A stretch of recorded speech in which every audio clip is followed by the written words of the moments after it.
DMT is a naturally occurring hallucinogen from the tryptamine family.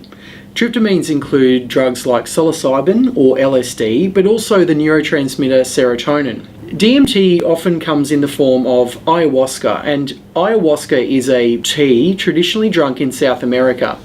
It contains two different ingredients. It contains DMT and it contains an MAOI, a monoamine oxidase inhibitor, which is designed to allow the DMT to pass through the stomach and into the bloodstream. When DMT is consumed in the tea form, the hallucinogenic effect can last for about 4 to 6 hours. The ayahuasca tea is traditionally consumed in South America by shamans for medicinal or religious purposes.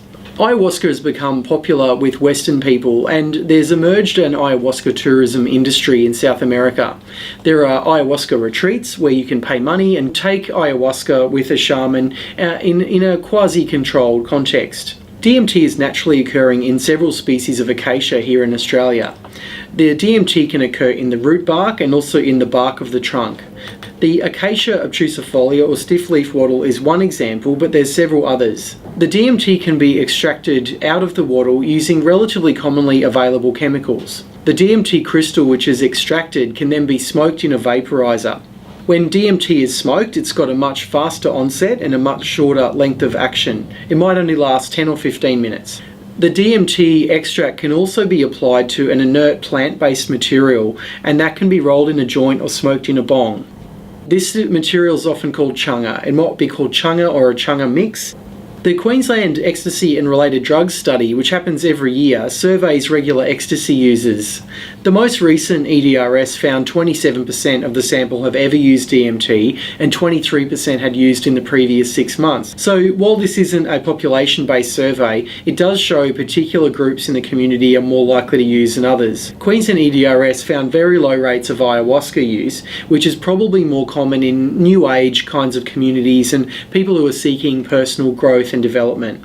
As I've mentioned, ayahuasca lasts for about 4 to 6 hours, whereas smoked DMT lasts for about 10 to 15 minutes. No matter which way it's consumed, it causes intense hallucinations. People often describe losing contact with reality and not having any awareness of their surroundings. It's generally considered to have fairly minimal after effects. There's no come down. It's got some potential as an antidepressant or anti-addictive properties, and there's research underway at the moment, particularly in the United States, to understand what that might be. But we know from people who use ayahuasca often report positive mood afterwards and a number of positive effects from using it. One of the concerns obviously with any hallucinogen is the risk of psychosis, and there has been some research. One of the systemic reviews found actually quite low rates of psychosis in the samples, and in the cases that they did find, most of them had a family history of psychotic illness. Probably the main risk with ayahuasca is the use of the MAOI, the monoamine oxidase inhibitor.